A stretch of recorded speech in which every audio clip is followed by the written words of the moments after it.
বাংলাদেশে আর বাংলাদেশের বাইরে পৃথিবীর বিভিন্ন প্রান্তে যেখান থেকে চ্যানেল আই দেখছেন, আপনাদের সকলকে সাদর আমন্ত্রণ তৃতীয় মাত্রা দেখবার জন্য। প্রিয় দর্শক, সাম্প্রতিক নানা বিষয় নিয়ে আলোচনার জন্য আমার সঙ্গে স্টুডিওতে রয়েছেন, আমার বায় বসা আছেন বাংলাদেশের কমিউনিস্ট পার্টির সিপিবির সাবেক সভাপতি মুজাহিদুল ইসলাম সেলিম, এবং আমার ডানে রয়েছেন বাংলাদেশ জাতীয়তাবাদী দল বিএনপির ভাইস চেয়ারম্যান সাবেক মন্ত্রী অ্যাডভোকেট তাহের রায়চৌধুরী।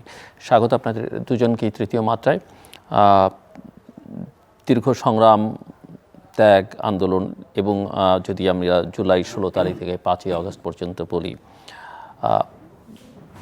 5ই আগস্টে যেটা ঘটলো এবং তারপরে যা ঘটছে সব মিলে এটাকে রাজনৈতিক সংগ্রামের অরাজনৈতিক ফল আমরা দেখতে পাচ্ছি সেটা বলবো, না অরাজনৈতিক সংগ্রামের রাজনৈতিক ফল দেখতে পাচ্ছি?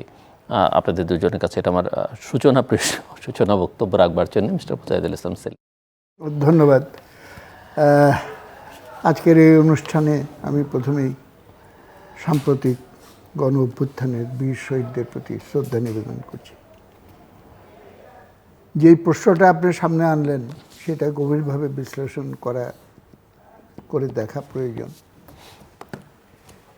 কেননা সমস্ত ঘটনাবলীর ভেতরে একটা স্বতঃস্ফূর্ততার উপাদান খুব স্পষ্টভাবে ছিল, কিন্তু স্বতঃস্ফূর্ততার উপাদান থাকা মানেই সেটা অরাজনৈতিক, সেটা কিন্তু সত্য নয়। আমাদের এখানে স্ট্রাকচার্ড পলিটিক্স যেটাকে বলে, কাঠামোগত রাজনীতি, রাজনৈতিক দল হিসাবে বা প্রতিষ্ঠিত ছাত্র সংগঠন হিসাবে, সেইগুলোকে অতিক্রম করে সাধারণ ছাত্র সমাজের ভেতরে জাগরণটা ঘটেছে, এবং সেইটার পেছনেও একটা ঐতিহাসিক ধারাবাহিকতা কিন্তু আমরা যদি খোঁজ না করি তাহলে এটার তাৎপর্যটা আমরা বুঝতে পারবো না। এবং স্বতঃস্ফূর্ততার কতগুলো নিজস্ব শক্তি থাকে, এবং যখন সমস্ত জনগণ এইটার ভেতরে ইনভলভড হয়ে যায়, এবং আমি আমার অভিজ্ঞতার আলোকে বলছি, 69-এর গণ অভ্যুত্থান, পরবর্তীকালের গণ অভ্যুত্থানগুলোর সঙ্গেও আমি সরাসরি জড়িত ছিলাম। একবারে সেন্টারে থেকে আমি কাজ করেছি, সেন্টার ফরওয়ার্ডের প্লেয়ার। 69-এও ছাত্র সমাজের অংশগ্রহণ যেই পরিমাণে এইবার আমি দেখেছি এতখানি ছিল না। কেন হলো? এটাকে আগে থেকে প্রেডিক্ট করা যায়নি। আপনার অনুষ্ঠানে আমি একাধিকবার বলেছি যে বাইরে থেকে মনে হতে পারে সব কিছু শান্ত, কিন্তু এই প্রশান্তির একটা ভেতরে যদি ভালো করে আমরা খুঁজে বের করার চেষ্টা করি তাহলে দেখব যে একটা বারুদের বাক্সের মতো এই দেশ বিরাজ করছে, এবং যে কোনো একটা স্ফুলিঙ্গ একটা বিস্ফোরণ ঘটিয়ে দেবে। কোন পয়েন্টে স্ফুলিঙ্গটা বিস্ফোরণের সূত্রপাত ঘটবে সেইটা প্রেডিক্ট করা খুব মুশকিল। সেই ক্ষেত্রে রাজনৈতিক শক্তির কর্তব্য হলো তাদের সমস্ত সাংগঠনিক শক্তিটাকে প্রস্তুত রাখা, রেডি রাখা, যাতে করে সেই সময়টায় তারা পর্যাপ্ত ভূমিকা পালন করতে পারে। ঘটনাটা ঘটল কোটা ইস্যু নিয়ে। কোটা ইস্যুর আন্দোলন 18 সালেও হয়েছিল, তারপরে এটা থেমে যায়, এবং তৎকালীন প্রধানমন্ত্রী শেখ হাসিনা থেমে যায় না, মানে থেমে যায়, বিজয় অর্জন করে, বিজয় অর্জন করে। বিজয় অর্জনের ভেতরে ফাঁক আছে, সেইটা আমি বলতে চাই। প্রথমে প্রধানমন্ত্রী শেখ হাসিনা খুব বিষোদ্গার করলেন, তারপরে তিনি একটা বক্তৃতায় বললেন কোটা থাকলেই এইসব গোলমাল হবে, সুতরাং আমি কোটা বাদ দিয়ে দিলাম। আমার ধারণা তিনি জানতেন যে কোটা বাদ দিলে সেটা কোর্টে গেলে পরে তার এই সিদ্ধান্ত টিকবে না, এবং সেটাই ঘটল। কোটা নিষিদ্ধ করে যে অর্ডিনারি আইন করা হলো, কোর্টে গিয়ে সেটা বললো যে এটা কনস্টিটিউশনের পরিপন্থী, কেননা পিছিয়ে পড়া মানুষের জন্য বিশেষ সুযোগ সুবিধার কথা কনস্টিটিউশনে আছে। সুতরাং কোটা আবার রিভাইভড হয়ে গেল আগের ফর্মেই। সেইটা নিয়ে আবার কোর্টে আবার হাজির হলো, সেই কোর্ট আবার সেইটাকে বহাল রাখলো, তারপর আবার সুপ্রিম কোর্টে গেল, আবার বহাল রাখলো, এবং সেই ভিত্তিতেই জুলাই মাসে আন্দোলনটা আবার নতুন করে সূত্রপাত হয়। কিন্তু এটার পেছনে আসল একটা কারণ হলো বেকারত্বের সমস্যা। আমাদের দেশের শিক্ষিত জনগোষ্ঠী তারা কপাল চাপড়ায় বেড়ায় যে এত কষ্ট করে লেখাপড়া করলাম, সরকারি চাকরি পাবো কি পাবো না। এমনি এটা সীমিত, কয়েক লক্ষ সরকারি চাকরি এখনও খালি পড়ে আছে, সেখানে চাকরি দেওয়া হচ্ছে না। তার ভেতরে এই সীমিত সুযোগের উপরে যদি আবার মুক্তিযোদ্ধাদের সম্মানিত করার নাম করে তাদের নাতিপুতিদেরকে জন্য আলাদা করে কোটা রাখা হয়, তাহলে সীমিত সুযোগের উপরেও হস্তক্ষেপ হবে। সংখ্যাটা তারা বড় করে দেখেনি, দেখেছে যে সুযোগ সংকুচিত করে দিল এবং সমস্ত ছাত্র সমাজের ভেতর থেকে প্রতিবাদ উঠল। সেখানে আবার ইন্ধন জোগালো প্রধানমন্ত্রীর একটা বক্তব্য যে মেধাবী হলে পরে যদি মুক্তিযোদ্ধার নাতিরা পাবে না তো কি রাজাকারের নাতিরা পাবে। এইটা খুবই রিয়াকশন তৈরি করে এবং আন্দোলনটা গতিবেগ সৃষ্টি হয়। এবং তখন থেকেই এইটা স্নোবলের মতো বাড়িতে বাড়িতে প্রতিষ্ঠানে ছড়িয়ে পড়তে থাকে। রাজনীতির ইতিহাস যারা পাঠ করেন, আন্দোলনের গতি প্রকৃতি সম্পর্কে যারা গবেষণা করেন, তারা সকলেই স্বীকার করবে যে আন্দোলন যখন অগ্রসরমুখী হয় তার একটা অন্যতম লক্ষণ হলো নেতারা বলে যে 2 পা আগাও আর জনগণ আগায় 4 পা। নেতারা বলে 4 পা আগাও, জনগণ আগায় 6 পা। তখন বুঝতে হবে যে আন্দোলন ঊর্ধ্বমুখী, গণ অভ্যুত্থানের দিকে যাচ্ছে। সম্ভবত সেরকম একটা সময় একটা অনুষ্ঠানে আপনার সঙ্গে এবং তৎকালীন মন্ত্রী শাহজাহান খান উপস্থিত ছিলেন। আগের মন্ত্রী, মানে তখন মন্ত্রী ছিলেন না, তিনি আওয়ামী লীগ প্রেসিডিয়াম মেম্বার। তো এইসব কথা তখন কিছুটা আলোচনা হয়েছিল। এখন আন্দোলনটা কে পরিচালনা করছে, এইটা ধরে যদি আমি সিদ্ধান্ত নেওয়ার চেষ্টা করি যে এটা রাজনৈতিক কি অরাজনৈতিক, তারপর অনেকেই বলবে যে এটা আমাদের চেনা জানা রাজনৈতিক কাঠামোর নেতৃত্বে তো হয়নি। কিন্তু যেই দাবি নিয়ে এটা হয়েছে এবং যেইভাবে কর্মসূচিগুলো সাজিয়ে উপস্থাপন করা হয়েছে এবং যেই 9 দফা তারা সেখানে হাজির করেছে, আমার বিবেচনায় হাইলি পলিটিক্যাল। আমাকেও যদি দায়িত্ব দেওয়া হতো পরিচালনা করার জন্য, তাহলে এর বাইরে হয়তো আমিও ভাবতাম না কিছু। যেমন একটা উদাহরণ আমি বলি, তাদের বক্তব্যের ভেতরে একটা জায়গা ছিল যে সমস্ত জায়গায় সংগ্রাম পরিষদ গড়ে তোলেন এবং আগামী দিনের বাংলাদেশ এই সংগ্রাম পরিষদগুলোর দ্বারাই পরিচালিত হবে। এইটা হলো অনেকটা সোভিয়েত রাশিয়াতে যে সোভিয়েত নামে আন্দোলনের সংস্থাগুলোর হাতে ক্ষমতা নিয়ে আসা হয়েছিল, সেই রকম একটা বিপ্লবী বক্তব্য। এবং এই জাস্ট উদাহরণ হিসেবে বললাম যে এই চিন্তাগুলো যে আসে, কিংবা বৈষম্য বিরোধী ছাত্র আন্দোলন, এই যে বৈষম্যের ইস্যুটাকে প্রাধান্য দিয়ে নিয়ে আসা হলো, এর চেয়ে পলিটিক্যাল ইস্যু আর কি হতে পারে। সুতরাং আমি মনে করি যে এটা রাজনীতির বাইরে কোনো ঘটনা, সেটা মোটেও নয়। ফলাফলটা হলো সেপারেট কোশ্চেন। ফলাফলটার এখনো তরল অবস্থা বিরাজ করছে এবং নানা কারেন্টস, ক্রস কারেন্টস সেখানে ওয়ার্ক করছে।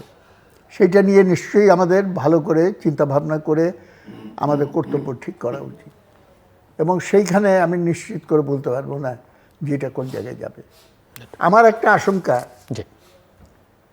আমার একটা আশা যে যদিও এটাকে বলা হচ্ছে বিপ্লবী গণ অভ্যুত্থান, বিপ্লবী শব্দটা একটু এটা আবেগের ইয়েতে বলা হয়।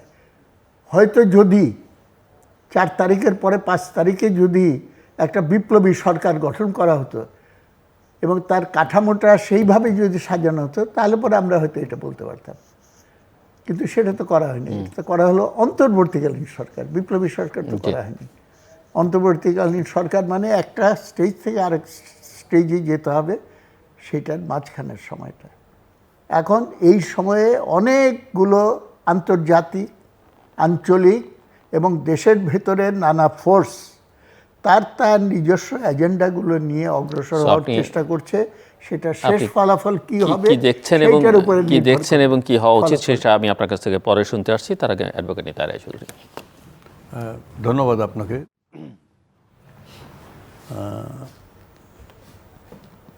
আজকে যে পরিস্থিতি নিয়ে আপনি আলোচনার সূত্রপাত করেছেন,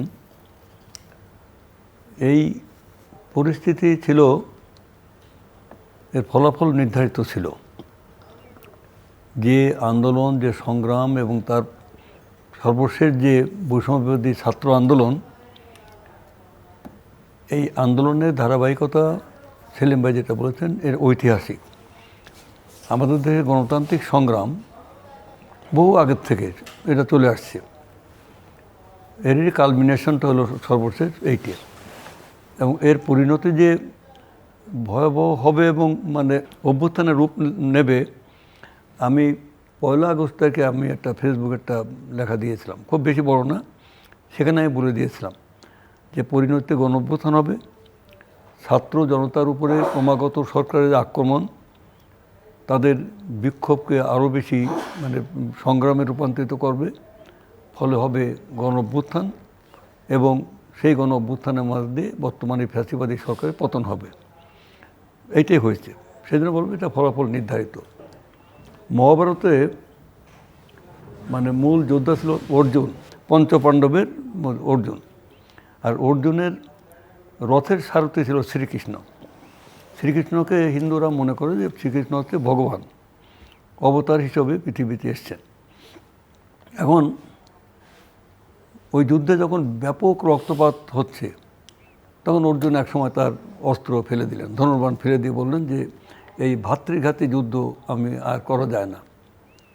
তো শ্রীকৃষ্ণ মুচকি হেসে উনি বললেন যে সখা, তুমি তোমার ধনুর্বাণ তুলে নাও, এই যুদ্ধের ফলাফল নির্ধারিত, অতএব তোমাকে যুদ্ধ করতে হবে, কারণ এটা হচ্ছে ধর্মযুদ্ধ, অশুভ শক্তির বিরুদ্ধে মানে শুভ শক্তির যুদ্ধ। তো বাংলাদেশে অশুভ শক্তি একসময় স্বৈরাচার থেকে ফ্যাসিবাদে রূপান্তরিত হয়, এবং বল প্রয়োগের মাধ্যমে যে রাষ্ট্রযন্ত্র বিচার বিভাগকে কুক্ষিগত করে রেখে যেভাবে এভাবে শোষণ এবং ত্রাসের রাজত্ব কায়েম করা হয়, তার অনিবার্য পরিণতি যেটা সেটি হয়েছে। তবে এর চূড়ান্ত মানে পরিণতির দিকে নিয়ে যেতে ছাত্ররা সামনে এগিয়ে এসছেন। আমি ওই ধারাবাহিক পটভূমিকা সেলিম ভাই আলাপ করেছেন, আমি ওটা করতে চাইনি যে কোন পর্যায় থেকে শেষ পর্যন্ত এই মানে রাষ্ট্র মানে রূপান্তরের কথায় আসলো। ছাত্ররা এক পর্যায়ে বলল 1 দফা, শেখ হাসিনার পদত্যাগ চাই, তারপরে তার আগে বলল রাষ্ট্র সংস্কার, তারপরে বলল রাষ্ট্রের রূপান্তর। এই রূপান্তর শব্দটা অত্যন্ত তাৎপর্যপূর্ণ। এটা কিন্তু পরিবর্তন আর রূপান্তরের মধ্যে পার্থক্য আছে। আমরা পরিবর্তন চাই, উই ওয়ান্ট চেঞ্জ, সেটা একটা লিনিয়ার এক্সপ্রেশন, যে আমরা একটা জায়গায় ডুবা সেখানে আছে, সেখান থেকে একটা বিল্ডিং হলো, বিল্ডিংয়ের উপর থেকে দোতলা হলো। রূপান্তর হচ্ছে ট্রান্সফরমেশন, অর্থাৎ সমাজের অর্থনৈতিক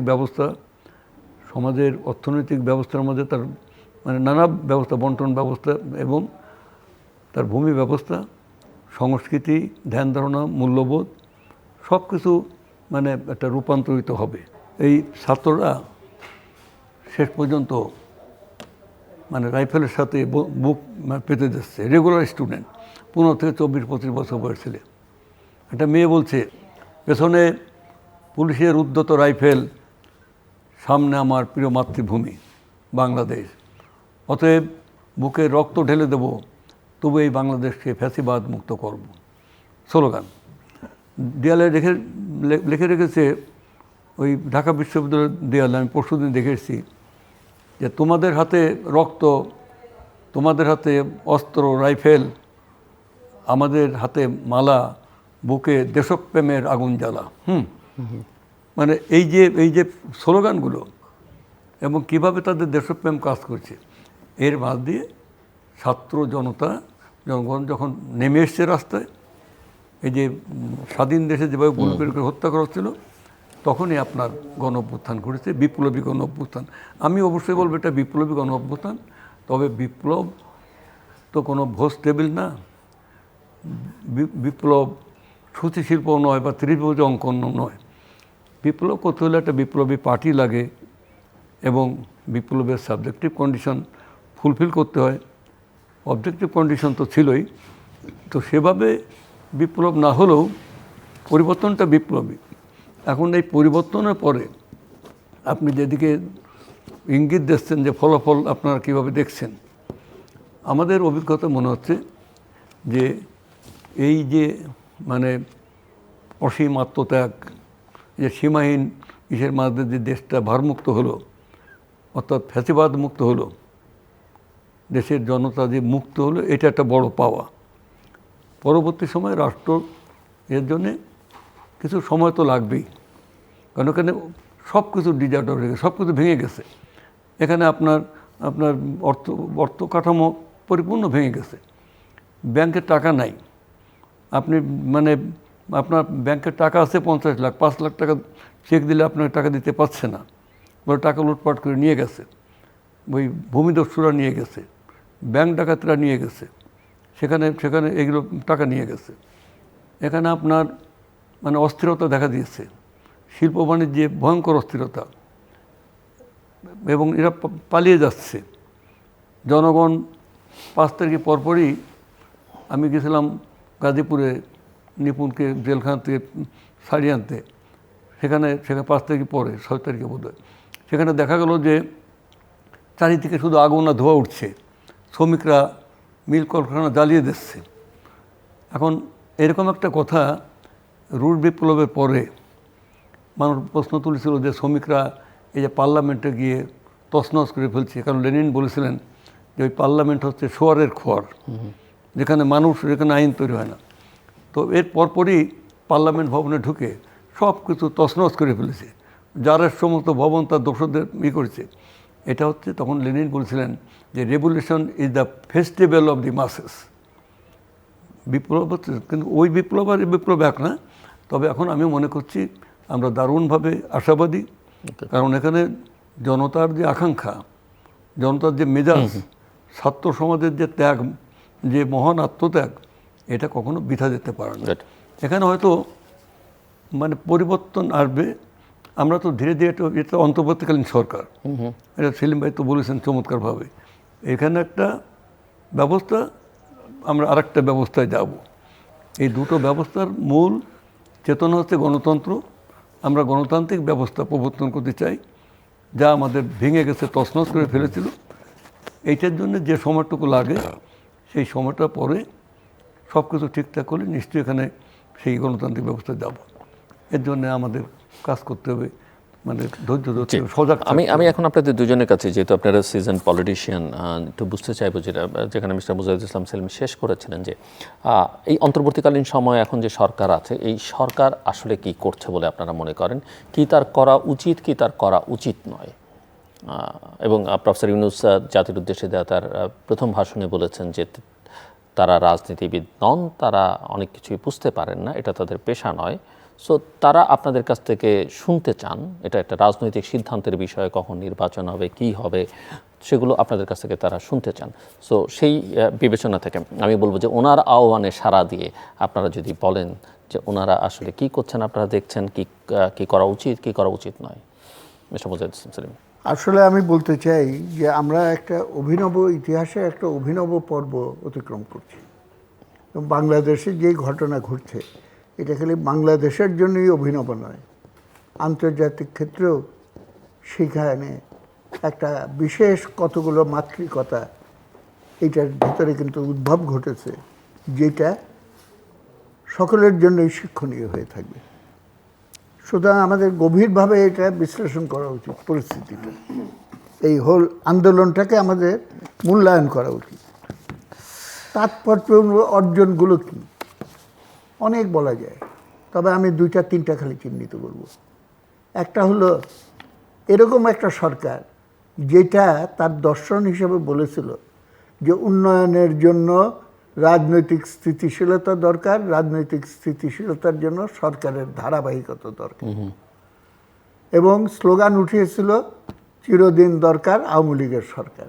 এবং সেইভাবে রাষ্ট্রযন্ত্রকে পুরাপুরি সামরিক বেসামরিক প্রশাসনিক সমস্ত দিক থেকে শিক্ষা প্রতিষ্ঠান সাংবিধানিক আইনি ব্যবস্থা সমস্ত কিছুকে সেইভাবে সাজিয়ে দিয়েছিল। এত বড় একটা শক্তিশালী অজেয়, যেটাকে কোনোদিন পরিবর্তন করা যাবে না, এইভাবে যে খুঁটিগুলো সাজানো ছিল সেটাও যে উৎখাত করা সম্ভব জনতার শক্তির দ্বারা, ইতিহাসের এই সত্যটা আবার নতুন করে প্রমাণিত হলো। সুতরাং we got read of fascist সেটার হাত থেকে দেশবাসী মুক্তি পেয়ে, এটা একটা বিশাল অর্জন নিঃসন্দেহে। কিন্তু এইটার সঙ্গে বলতে হয় ফ্যাসিস্ট দুঃশাসনের আওয়ামী চরিত্রটাকে আমরা বিতাড়িত করেছি, কিন্তু ফ্যাসিস্ট দুঃশাসনের উৎসটাকে কিন্তু এখনো পর্যন্ত আমরা নিঃশেষ করতে পারিনি। এবং সেই কর্তব্যটা যদি সম্পাদন না হয় তাহলে পরে আমি মনে করি যে এই শহীদের রক্ত সেইটা শান্তি পাবে না এবং আমাদের সংগ্রাম তার পূর্ণ সাফল্য অর্জন করেছে সেটা আমরা বলতে পারবো না। দ্বিতীয়ত, এটা একটা অসাধারণ গণ অভ্যুত্থান এবং সমস্ত মানুষ নেমে এসেছে বাড়িঘর থেকে। মায়েরা তারা পানি নিয়ে সাপ্লাই করছে, খাবার দিচ্ছে। আমি আমার আশেপাশের বাড়িঘরেও দেখেছি ছেলেমেয়েরা কীভাবে প্রস্তুত হচ্ছে, দেশের জন্য একটা কিছু করতে হবে। 80টার মতো শিশু মারা গেছে এবং তাদের সাইকোলজি ইজ রিফ্লেক্টেড। একটা ভিডিও ক্লিপ দেখলাম, সেখানে পুলিশ তার সিনিয়র অফিসারকে বলছে যে স্যার একটা গুলি করলে তো একটাকেই ফেলে দেওয়া যায়, অন্যরা কেউ তো পালায় না। স্বরাষ্ট্রমন্ত্রীকে বলছে। তো তাহলে পরে এই যে মানুষ জীবন দেওয়ার হোলি খেলায় তারা নেমে পড়লো, কতটা দেশপ্রেম থাকলে এটা হয়, এবং এইটার সামনে কেউ দাঁড়াতে পারবে না। তৃতীয়ত, যেটা সবচেয়ে বড় গেইন বলে আমি মনে করি, আজ এখনো পর্যন্ত সেটা অব্যাহত আছে, সেইটা হলো যে কোনো গণ অভ্যুত্থানের সময়, যেটা নিতাই দেব বললেন, ফেস্টিভ্যাল অফ দ্য মাসেস। আমি আরেকভাবে বলতে চাই যে এই গণ অভ্যুত্থানের সময় মানুষের সৃজন ক্ষমতা, সৃজনশীলতা একটা নূতন মাত্রায় চলে যায়, এবং সেইটাই ঘটেছে বাড়িতে বাড়িতে, ঘরে ঘরে, প্রত্যেকটা নাগরিকের ভেতরে, বিশেষ করে শিক্ষিত নাগরিকদের ভেতরে এই যে সৃজন ক্ষমতাটা প্রকাশ পেল।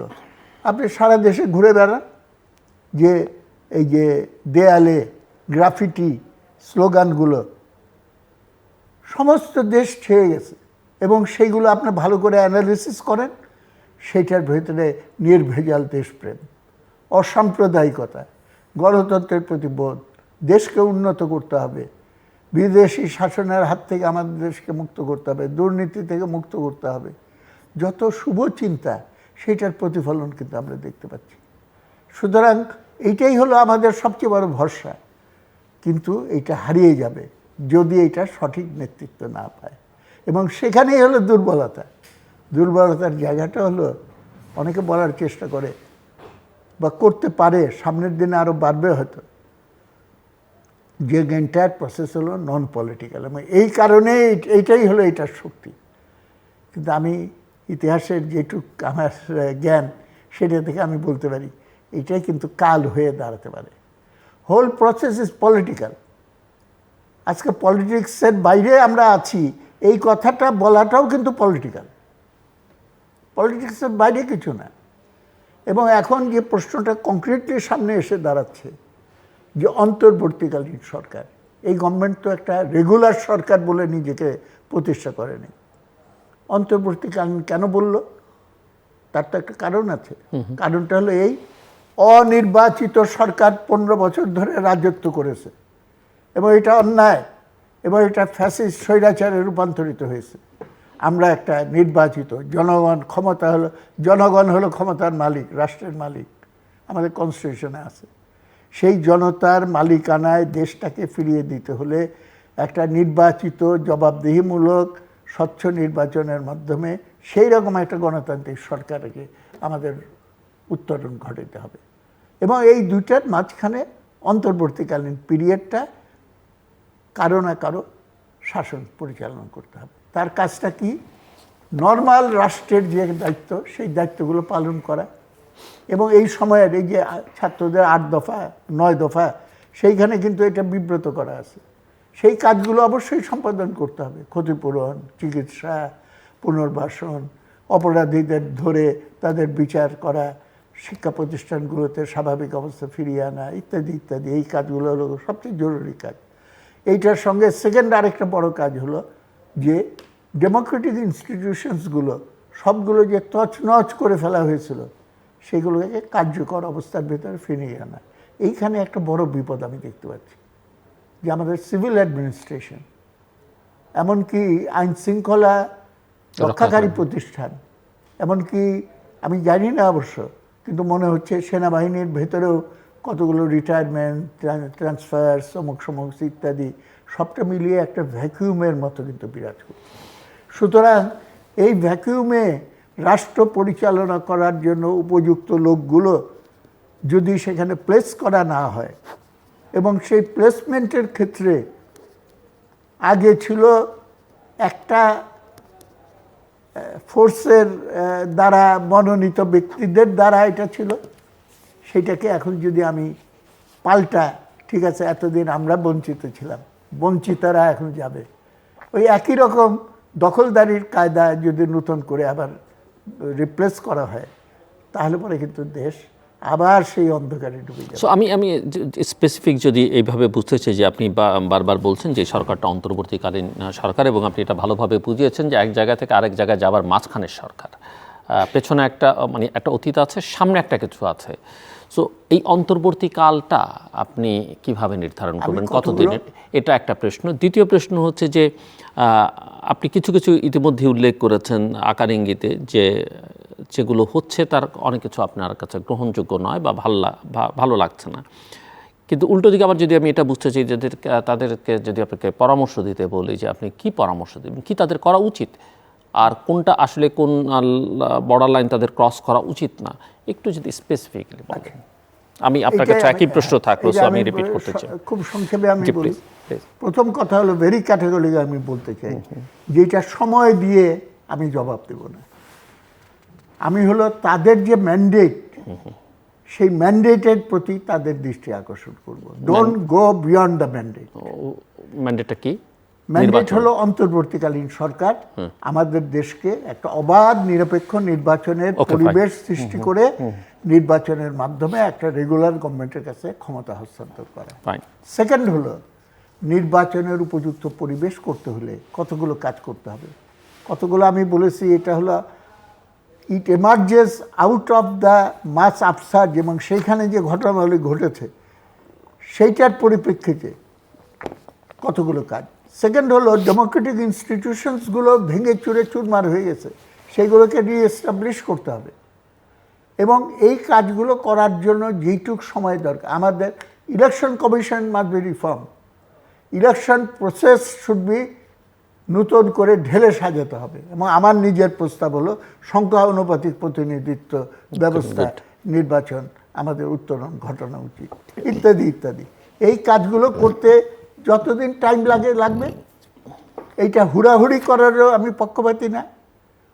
আর এইটাকে অতিক্রম করে সমস্ত জাতির সমস্ত সমস্যা এবং তার পলিটিক্যাল আইডিওলজিক্যাল ওরিয়েন্টেশন সব কিছু নূতন করে নূতন স্বাধীনতার জন্ম দেওয়া, এইসব কথা বাতুলতা, এইসবের ভেতরে যাওয়া একেবারেই ঠিক না, এবং এটা ডেঞ্জারাস কতগুলো কনসিকুয়েন্স এইখানে নিয়ে আসবে। এই কাজগুলো করা উচিত বলে আমি মনে করি, এবং সেই ভিত্তিতে করে আরেকটা পয়েন্ট আমি বলতে চাই, যে এই ঘোলা পানিতে মাছ শিকার করার জন্য অনেকেই নেমে গেছে। গণতন্ত্রের সঙ্গে ওতপ্রোতভাবে জড়িত হলো সেকুলারিজম, অসাম্প্রদায়িকতা। কিন্তু আমি খুবই অবাক হলাম, জামাতে ইসলাম, আমি আগেই বলেছিলাম জামাতে ইসলামকে প্রশাসনিক অর্ডারের মাধ্যমে নিষিদ্ধ করা হয়েছিল, যে কোনো সময় প্রশাসনিক অর্ডারের মাধ্যমে এইটাকে আবার পুনর্বাসিত করা হয়, সেই গেজেট প্রকাশ করা হয়েছে।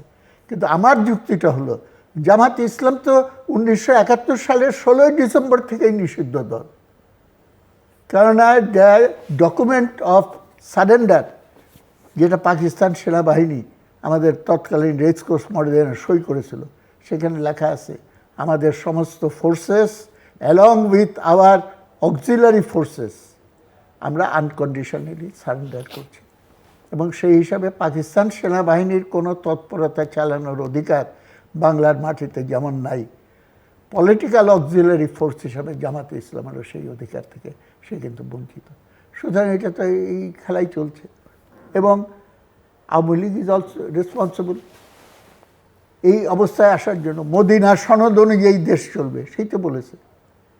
এবং কে বেশি ইসলাম পছন্দ এইটা নিয়ে খেলাফত মজলিসের সঙ্গে 4 দফা চুক্তি খেলাফত পরে বাতিল মজলিস করেছে করেছে, আমাদের সিলেবাস চেঞ্জ করে দিয়েছে এবং এইটা নিয়ে কম্পিটিশন যে আমাকে কম্পিট করতে হবে। তো এইগুলো তো কাকে রেসপন্সিবল করবো? তা আমি তো জায়গাটা দেখছি, এখান থেকে বেরিয়ে আসার জায়গাটা দেখছি তরুণ সমাজের ভেতর থেকে যে লালনের গান গেয়ে যে হচ্ছে জাত গেল বলি এই কি আজব কারখানা, কিংবা দেয়ালে দেয়ালে দেখছি আমি ছবি এঁকে রেখেছে, মসজিদের ছবি, মন্দিরের ছবি, গির্জার ছবি, পাগোডার ছবি, এবং আমরা সবাই এক পরিবারভুক্ত। এইভাবে যে চিন্তাগুলো আসছে সেইটার উপর নির্ভর করে আমাদের সম্ভবত অগ্রসর হতে হবে। মিস্টার নিতা রায় চৌধুরী, একটা খালি বলতে চাই ক্লিয়ার করার জন্য, ভেরি ডেফিনেটলি আমার কথা, আমরা পুরানোটা রিপ্লেসমেন্ট হিসেবে তার একটা নব সংস্করণ এইটার জন্য শহীদ জীবন দেয়, not a new addition but A alternation. এইটা থেকে বিকল্প। এবং তুমি কে আমি কে, রাজাকার এখন দেয়ালে দেয়ালে লিখবেন তুমি কে আমি কে, বিকল্প বিকল্প, এই স্লোগানটা। মিস্টার চৌধুরী, আমি এখানেই কথা বলতে চাই, তবে হিসাব করে কথা বলবো। পরিস্থিতি মানে আপনি এখনো 5ই আগস্টের আগে আছেন, মানে আরো আলোচনা, মানে 5ই আগস্টের আগে তো আপনারা হিসাব নিকেশ করে কথা বলতেন। আলোচনা পরবর্তী আলোচনা জন্ম দেবে, এখানেই জন্ম দেবে।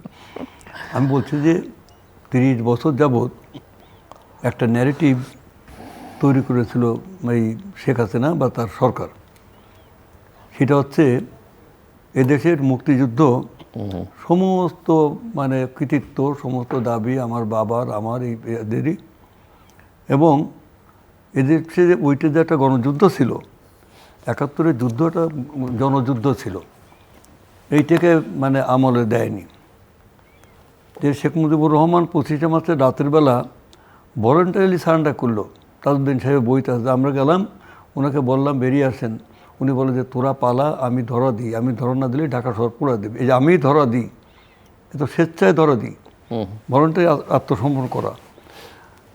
এই সমস্ত ইতিহাসটা ওনারা ভুলে গেছেন, ওইটা ভেঙে গেল। এবার এই ছাত্রদের গণঅভ্যুত্থানে ওই ন্যারেটিভ নিয়ে আর কেউ কথা বলেন না, সারা দেশে সব মানে ওরা চুরমার করে ফেলেছে। এখন কথা হচ্ছে যে পুরনো ব্যবস্থা ভেঙে গেছে, যে ব্যবস্থা তৈরি করেছিল, যে পেশাদ সাজাইত সেটা ভেঙে চুরমার হয়ে গেছে, নতুনের জন্ম হয়নি। এই যে একটা ভেঙে আর একটা জন্ম লগ্নের যে যন্ত্রণা, সেই যন্ত্রণায় আমরা এখন ছটফট করছি। তো এই জন্মটা মানে কি হবে সেটা হলো মানে চিন্তার বিষয়টি। আমি মনে করি যে আপনার সময় তো একটু লাগবেই, কারণ সমস্ত কিছুই ডিজঅর্ডার হয়ে গেছে। সব নির্বাচন কমিশন থেকে শুরু করে নির্বাচন commission, public service commission, university grant commission, দুর্নীতি দমন commission, civil administration, police administration, সেনাবাহিনীর ভিতরেও অস্থিরতা আছে তাদের এটি নিয়ে, তারপরে বিচার ব্যবস্থা কমপ্লিটলি মানে এ টু জেড। তাহলে who will bring the country in order? This government, মানে interim government will bring the country, they must bring the country in order. এবং এই অর্ডারে এনে there must be transformation of মানে পাওয়ার। এখন আমার বক্তব্য হলো যে অন্তর্বর্তীকালীন সরকার দায়িত্বটা কি? সরকারের ম্যান্ডেট সরকারের টার্মস অফ রেফারেন্সটা কি? সেটা হচ্ছে যে তোমাকে মানে একটা অভ্যুত্থানের মাধ্যমে সরকারের পতন হয়েছে, একটা অন্তর্বর্তীকালীন সরকার এখন থাকা দরকার দ্রুত। সেই সরকারটা যা কিছু ধ্বংস হয়ে গেছে সেইগুলোকে মানে করে নতুন করে নির্বাচন দেবে। এইটা তো তার দায়িত্ব। সে দায়িত্বটা যতদিন শেষ না করতে পারবে ততদিন তো তাকে থাকবেই। সে এ নিয়ে কোনো মানে বিতর্কের ব্যাপার নেই। তবে আমরা তো চাইব যে আমরা আমাদের দেশের একটা নতুন করে আবার যাত্রা শুরু যত দ্রুত হয় সেটাই ভালো। সেটা আমরা চাবো এবং আমার মনে হয় যে এখানে মানে তারাও সেটা চাইবেন। আমি যদি একটা প্রপোজিশন হাজির করি আপনাদের দুজনের সামনে, যে ধরেন সংস্কার তো বলা হচ্ছে, সংস্কার না পুনর্গঠন না, এটা কি? এই সংস্কার শুনলে এখন 2007 এটা আমরা শুনেছি, পরে এটা একটা ঘৃণিত শব্দে পরিণত হয়েছে, আবারও শুনছি। আবার এখন অনেক সময় মনে হয় যে এটা ওই মুক্তিযুদ্ধের চেতনা যেভাবে ব্যবহার করেছে আওয়ামী লীগ, কাজে কর্মে ধারে কাছে ছিল না। তো এই সংস্কারটাও ব্যাপারটা সেরকম কিনা। একটা বেসিক জায়গা হচ্ছে যে আমাদের যে রিফর্মসগুলোর কথা বা কাজগুলোর কথা আমরা বলছি, মিস্টার সেলিম ইঙ্গিত করেছেন প্রপোর্শনাল রিপ্রেজেন্টেশনের কথা, অনেকে বাইক্যামেরাল পার্লামেন্টের কথা বলছেন, অনেকে প্রেসিডেন্ট এবং প্রাইম মিনিস্টারের মধ্যে ভারসাম্যের কথা বলছেন, অনেকে সরকারের মেয়াদ কমিয়ে আনবার কথা বলছেন, বা আপনি যেই প্রতিষ্ঠানগুলো ধ্বংস হয়ে গেছে বলছেন এই প্রতিষ্ঠানগুলো শক্তিশালী করা বা এগুলোতে অ্যাপয়েন্টমেন্টটা কোন প্রক্রিয়া হবে, দের আর মেনি থিংস, জুডিশিয়ারি কীভাবে আরও স্ট্রেংথেন হবে। তো এগুলো সবগুলোই হচ্ছে কনস্টিটিউশনের সঙ্গে সম্পর্কিত। আপনারা একটা 30 বা 31 দফার একটা আপনাদের ওরূপ গল্প আছে, অনেক দলের অনেক রকমের প্রস্তাবনা আছে। এটা হতে পারে কিনা যে এই সরকার আসলে ওই ভেগ কথাবার্তা বলে লাভ নেই, বা 2007-8 সরকার অনেক কিছু অর্ডারে করেছে, পরে আওয়ামী লীগ ক্ষমতা এসে বাতিল করে দিয়েছে, যার মধ্যে একটা উল্লেখযোগ্য জুডিশিয়ারি ইন্ডিপেন্ডেন্সের কথা আমরা বলতে পারি। এটা হতে পারে কিনা যে একটা কনস্টিটিউয়েন্ট অ্যাসেম্বলি করে কনস্টিটিউশনটাকে আসলে আপনাদের সবার কথার প্রেক্ষিতে একটা ঐকমত্য তৈরি করে কনস্টিটিউশনটাকে যদি একটা জায়গায় এনে দেয়, এবং ওই যে 2/3 মেজরিটির যে ভয়টা সেটা অনেকটা কেটে যাবে যদি মিস্টার সেলিম যেটা বলছেন যে প্রপোর্শনাল রিপ্রেজেন্টেশন, আবার এর সঙ্গে যদি ওই যে জার্মানির মতো আমরা একই সঙ্গে প্রপোর্শনাল রিপ্রেজেন্টেশন এবং এই ফার্স্ট পাস্ট দ্য পোস্ট একটা ব্লেন্ডিং করা যায়, সেটা করে একটা দ্রুততম সময়ের মধ্যে ন্যাশনাল ইলেকশনে যাওয়া, যাতে একটা ওই ঝুঁকিটাও একটু কম থাকলো, হতে পারে 2/3 মেজরিটি, তারপরও কিন্তু ঝুঁকিটা কম থাকলে কিন্তু একটা বেসিক আপনাদের আন্ডারস্ট্যান্ডিংয়ের ভিত্তিতে, আপনাদের চাওয়া অঙ্গীকারের ভিত্তিতে যে কাজগুলো সেটা এর মধ্যে হলো। কারণ অতীতে অনেক অঙ্গীকার আপনারা করেছেন, ইলেকশনে জেতার পরে ম্যানিফেস্টো উল্টেও দেখেননি, আওয়ামী লীগও করেছে, আপনারাও করেছেন। সো আর ওনার তো ক্ষমতায় যায়নি, যাবার সুযোগ হয়নি। সো এটা কি মনে হয়? আমি এটা বলি, কনস্টিটিউয়েন্ট অ্যাসেম্বলি এই যে মাস্ট লাগবে কনস্টিটিউয়েন্ট অ্যাসেম্বলি। এখন এই কনস্টিটিউয়েন্ট অ্যাসেম্বলি কীভাবে হবে? যেমন ধরেন 70 নির্বাচনে যারা মেম্বার অফ ন্যাশনাল অ্যাসেম্বলি ছিল MNA আর মেম্বার অফ প্রভিন্সিয়াল অ্যাসেম্বলি ছিল এই অঞ্চলে, 167 জন ছিল MNA আর 313 জন MPA। তার মধ্যে 2-3 জনে পাকিস্তানি ছিল, পাকিস্তানি না মানে মুসলিম লীগের ছিল, তারা বাদ এই দিয়ে কনস্টিটিউয়েন্ট অ্যাসেম্বলি ডিক্লেয়ার করা হলো, দুটোকে এক জায়গায় নিয়ে। সেখানে সংবিধান মানে প্লেস করা হলো, তারপর সেটা পার্লামেন্টে। কিন্তু তারা তো আসলে কনস্টিটিউশন তৈরি করবার জন্য ওই নির্বাচনটা হয়নি, যে ভোটাররাও এই বিষয়ে অবগত ছিল না। এটা তো মানে ছিল, কনটেক্সটটা ডিফারেন্ট ছিল, কিন্তু বলা হয়েছে ঘোষণায় যে এরাই কনস্টিটিউয়েন্ট অ্যাসেম্বলি বলেছিল, কিন্তু তাহলে এখন কনস্টিটিউয়েন্ট অ্যাসেম্বলি এইটা একটা নির্বাচনের আগে আপনি তো করতে পারবেন না, কি করে করবেন?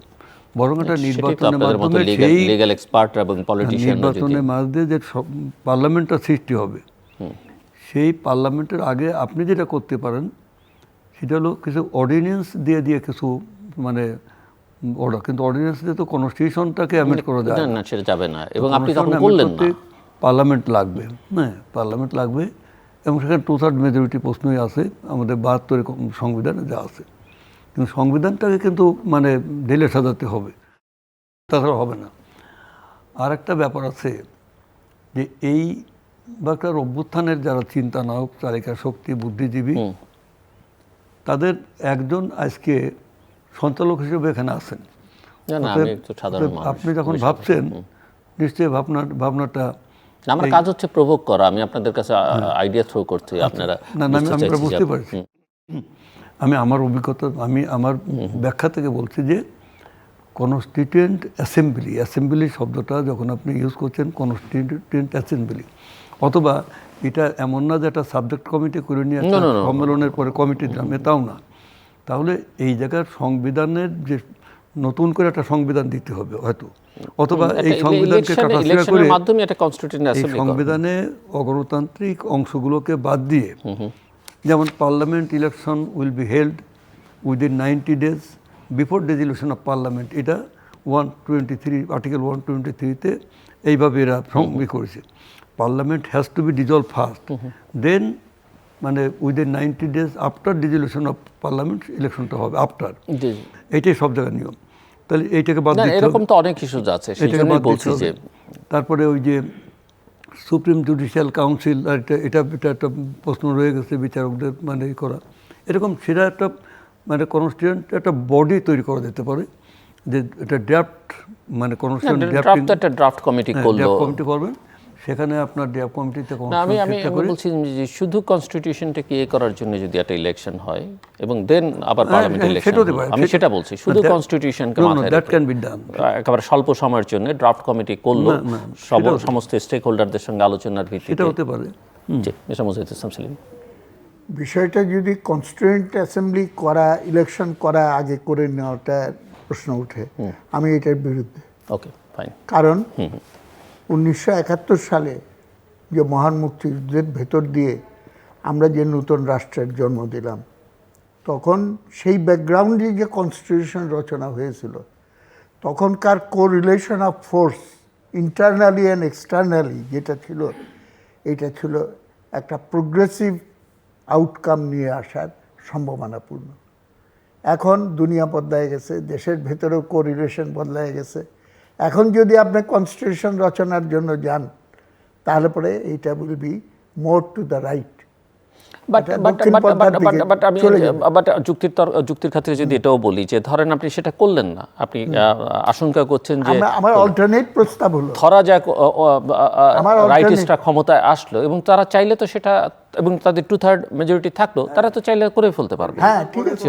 আপনার অল্টারনেটিভ প্রপোজাল, আমার অল্টারনেট প্রস্তাব হলো কনস্টিটিউয়েন্ট অ্যাসেম্বলি নির্বাচন করার দরকার নাই, রেগুলার পার্লামেন্ট ইলেকশন হোক, কিন্তু এই গভর্নমেন্টের আন্ডারে একটা কনস্টিটিউশন অ্যামেন্ডমেন্ট কমিটি তৈরি করা হোক। কনস্টিটিউশনের কোন কোন জায়গাগুলো আমাদের মেরামত করা দরকার, যেমন আর্টিকেল 70, যেমন আর্টিকেল 34, আর্টিকেল অমুক, এই জায়গাগুলো they will give a recommendation, এবং সেটা নিয়ে একটা পাবলিক ডিসকাশন শুরু হয়ে যাবে, এবং দ্যাট উইল বি। কিন্তু আমরা কি গত 15, 20, 25 বছর ধরে এই আলোচনা, এই বিতর্ক করিনি যে আমাদের এই আর্টিকেল 70 এটা ওটা ঠিক করা দরকার, এই ভারসাম্য দরকার, এই মেয়াদ কমানো দরকার, একবার 2বারের বেশি কেউ প্রধানমন্ত্রী হতে পারবেন না, এই আলোচনা কি হয় না? আলোচনা অর্থহীন, কারণ the representatives of the people wire not representatives of the people. কোনো ইলেকশন তো ভ্যালিড একটা মানে গ্রহণযোগ্য নির্বাচন তো হয়নি। সুতরাং আপনি যত ইস্যুই আবার যদি বলেন যে সেটা হয়নি, ধরেন 2007-8-এ আওয়ামী লীগের যেসব নেতারা এই এই এই এই একই ধরনের সংস্কার প্রস্তাব দিয়েছিলেন এবং যেগুলো আমি আলোচনা করছি সেগুলো ছিল, তারা ক্ষমতায় গেছেন, তারা এটা করেননি, এবং আজকে আশঙ্কা বিএনপির যে রূপকল্প বা তারা যেটা 31 দফা বা রাষ্ট্র মেরামতের কর্মসূচি দিয়েছেন, তারা যে করবেন, আসলে অতীত ইতিহাস বলে না যে আসলে কেউ গিয়ে করেন। এই আশঙ্কার সঙ্গে আমি সম্পূর্ণ একমত, এবং সেইখানে একটাই সলিউশন আছে, সেইটা হলো আন্দোলনকে অব্যাহত রাখতে হবে। যেই আন্দোলন যে সমতা ভিত্তিক সমাজ নির্মাণের জন্য যে ওয়াদা দিয়েছিল, ওর জন্য আমি ডক্টর ইউনূসের সঙ্গে যে আলোচনা একটুখানি সুযোগ হয়েছিল আমাদের, সেখানে আমি বলে আসছি যে দেখেন, আমি কিন্তু মানুষের কাছে একটা মন্ত্র দিয়ে আসছি, জমি বর্গা দেওয়া যায়, স্বার্থ বর্গা দেওয়া যায় না। সো আপনারা কি করছেন না করছেন, eternal vigilance is the only guarantee যেটা নিশ্চিত করতে পারবে যে আমাদের আন্দোলনের ফসলটা পরিপূর্ণভাবে আমি ঘরে উঠাতে পারছি কিনা। সুতরাং আমার অ্যাডভাইস হবে যে এইসব কাজ হতে থাকুক, কিন্তু আন্দোলনের শক্তি not in a destructive way but mobilisation of the students and the masses. এবং একটা দুর্বলতা কিন্তু আমাদের রয়ে গেছিলো এই গণ অভ্যুত্থানের ভিতরে 69-এর তুলনায়, ছাত্রদের অংশগ্রহণ বিশাল পরিমাণে বেড়েছিল, কিন্তু অর্গানাইজ শ্রমিকের অংশগ্রহণ কিন্তু 69-এর তুলনায় সেইভাবে ছিল না। যখন আদমজি থেকে মিছিল করে আরেকটা চলে আসে। আরেকটা দিক ছিল যে 69-এ মানে একটা সংগঠিত শক্তি আসলে সেটা আমি বলেছি। এটা তো এবার ছিল না, এটা সেটা আমি বলেছি। স্পন্টেনিয়াস এবং এর যে এন্ড রেজাল্ট সব সময় ভালো নাও হতে পারে। Leadership develop spontaneous. মানে আমরা যদি ইজিপ্টে দেখি, আলজেরিয়াতে দেখি, এন্ড রেজাল্ট ভালো নাও হতে পারে, তখনও উল্টো হতে পারে। ওর জন্য ইট ইজ এসেনশিয়াল যে কুইকলি আমাকে এটা অর্গানাইজ জায়গায় যেতে হবে, চেতনার যে প্রাথমিক অবস্থা তৈরি হয়েছে এটাকে ম্যাচিওর জায়গায় নিয়ে যাওয়ার জন্য আমাদের প্রচেষ্টা ধন্যবাদ। করতে হবে। সো মিস্টার চৌধুরী, জাস্ট এবং আরেকটা আমি মনে করি হোল জিনিসটাকে পলিটিক্যালি অ্যাড্রেস করা উচিত এবং খুব important। অন্তর্বর্তীকালীন সরকার ইমিডিয়েটলি পলিটিক্যাল ডায়ালগ কেন শুরু করছে না, না, এইটা আমি খুবই স্ট্রংলি সুপারিশ করি। আমার হাতে খুব বেশি সময় নেই, যে 2 মিনিট করে আপনাদের দুজনকে ক্লোজিং রিমার্কস, 2 মিনিট সময়। 69-এর ছাত্র সংগ্রাম পরিষদই তো মূল ইয়েটা করে আন্দোলনটা। ছাত্র সংগ্রাম পরিষদের যে ঐক্যটা, বৈচিত্র্যের মাঝে ঐক্য, সেখানে নানান ধরনের মতের লোকজন ছিল। এনএসএফেরও একটা দোলন গ্রুপটা ছিল, তা বিভিন্ন যে একটা ঐক্য হলো। এই ঐক্যটা ছিল সংগ্রামের ঐক্য, কিন্তু একটা পর্যায়ে যে গণ-অভ্যুত্থান ঘটে গেল, মানে প্রস্তুত ছিল না জাতি। যেমন সেলিম ভাই বললেন যে শ্রমিক শ্রেণী আর সংগঠিত ছিল না, কিন্তু সবচেয়ে অগ্রগামী সচেতন অংশ হলো শ্রমিকরা। তার সব ইয়ে ছিল না, গ্রামে গ্রামে ছড়ায় পড়েনি। যেটা এবার হয়েছে একটা অভূতপূর্ব, এটা হয়েছে।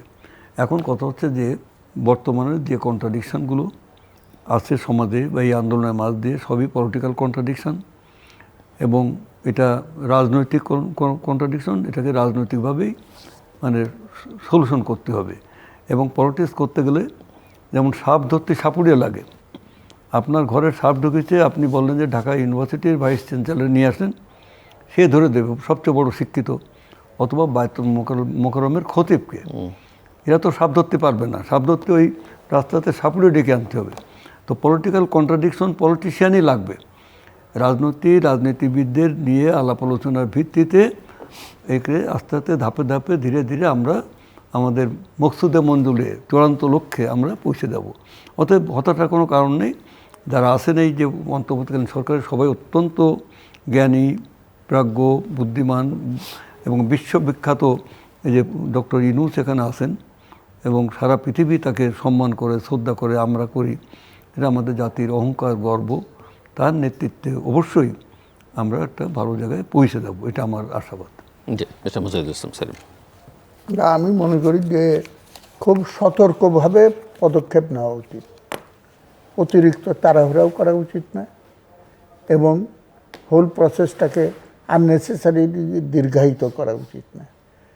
কেননা ঘর পোড়া গরু, আমরা কিন্তু বারবার শুনেছি যে মুজিব দেশ ধ্বংস করে দিয়ে গেছে, সুতরাং এটা মেরামত করা যাচ্ছে না। জিয়াউর রহমান দেশ ধ্বংস করে দিয়ে গেছে, এটা মেরামত করা যাচ্ছে না। খালেদা জিয়া দেশ ধ্বংস করে দিয়ে গেছে, মেরামত করা যাচ্ছে না। শেখ হাসিনা দেশ ধ্বংস করে দিয়ে গেছে, মেরামত করা যাচ্ছে না, অনেক টাইম লাগবে। এইসব কথায় মানুষ সন্তুষ্ট হবে না। সিনসিয়ার এফোর্টস এবং কোনো কাজের ভেতরে যেন আমরা পুরানো দিনের পুনরাবৃত্তি আমরা না দেখতে পাই এবং সেইভাবে একটা কায়েমি স্বার্থ যাতে না গড়ে ওঠে সেইখানে আমাদের দেখতে হবে। মনে রাখতে হবে আগুন দিয়ে আগুন নেভানো যায় না এবং এইটা যদি মনে না রেখে আমরা from the frying pan to the fire এরকম যে অবস্থা হবে না, সেইটা আমি নিশ্চিত হতে পারি। একমাত্র শর্ত সেইটা হলো কিপ দ্য মুভমেন্ট অন, আন্দোলন থেকে দূরে সরে যাওয়া। সেটা তো আপনাদের কাজ, পলিটিশিয়ানদের কাজ, পলিটিক্যাল পার্টিগুলোর কাজ, ছাত্র সমাজের পলিটিক্যাল ফোর্সেস। আমি জেনারেলি ছাত্র সমাজের কাছে এবং দেশবাসীর কাছে, শ্রমজীবী মানুষের কাছে এই আবেদন জানাবো। তা না হলে পরে কিন্তু বাঙালি জাতি ইতিহাসের পুনরাবৃত্তি ঘটবে।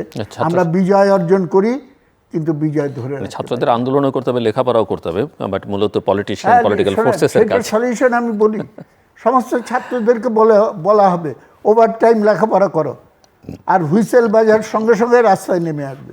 এক হুইসেলে লক্ষ লক্ষ ছাত্র রাজপথ জমা করে, তাহলে আর এই দিক সেদিক যাওয়ার কোনো সুযোগ থাকবে না। দর্শক, অনুষ্ঠানের শেষ প্রান্তে আমরা সামাজিক যোগাযোগ মাধ্যম ফেসবুক এক্স এবং ইউটিউবে তৃতীয় মাত্রা লাইভ স্ট্রিম হচ্ছে, আপনারা দেখতে পারেন। টেলিভিশনের পর্দায় দেখতে না পারলে যে কোনো সময় যে কোনো স্থান থেকে ইউটিউবে তৃতীয় মাত্রা চ্যানেলটি সাবস্ক্রাইব করে পর্ব বা পুরোনো পর্বগুলো আপনারা দেখতে পারেন। অ্যাডভোকেট নিতা রায় চৌধুরী এবং মিস্টার মোজাহিদ ইসলাম সেলিম, অসংখ্য ধন্যবাদ এই আলোচনার সময়ের জন্য। দর্শক, এটা বিপ্লব না গণ অভ্যুত্থান, এটা নিয়ে অনেকে বিতর্ক আছে। বিপ্লব হলে বিপ্লবী সরকার থাকতে হয়, এটা যথার্থ কথা, কিন্তু মূল কথা ইতিহাসের এক অভিনব পর্বে বাংলাদেশ আছে এবং এই অভিনব পর্বের আরেকটা দুর্বলতা হচ্ছে এক ধরনের শূন্যতা আছে সর্বত্র এবং সেটা যে কোনো সময় বড় ধরনের বিপদ ডেকে আনতে পারে।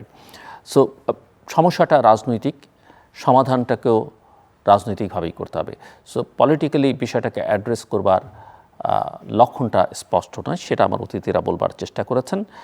অন্তর্বর্তীকালীন সরকার একটা পর্যায় থেকে আরেকটা পর্যায়ের মাঝখানেরই সরকার, তার কাজটা, মূল কাজটা নির্ধারিত যে এটি অবাধ, সুষ্ঠু, গ্রহণযোগ্য, অংশগ্রহণমূলক নির্বাচন অনুষ্ঠান এবং তার মধ্য দিয়ে নির্বাচিত জনপ্রতিনিধিদের কাছে তাকে ক্ষমতা হস্তান্তর করতে হবে। মাঝখানে কিছু কাজ তাকে করতে হবে জন আকাঙ্ক্ষার প্রেক্ষিতে, গণ অভ্যুত্থানের মধ্য দিয়ে যে আকাঙ্ক্ষা তৈরি হয়েছে তার প্রেক্ষিতে।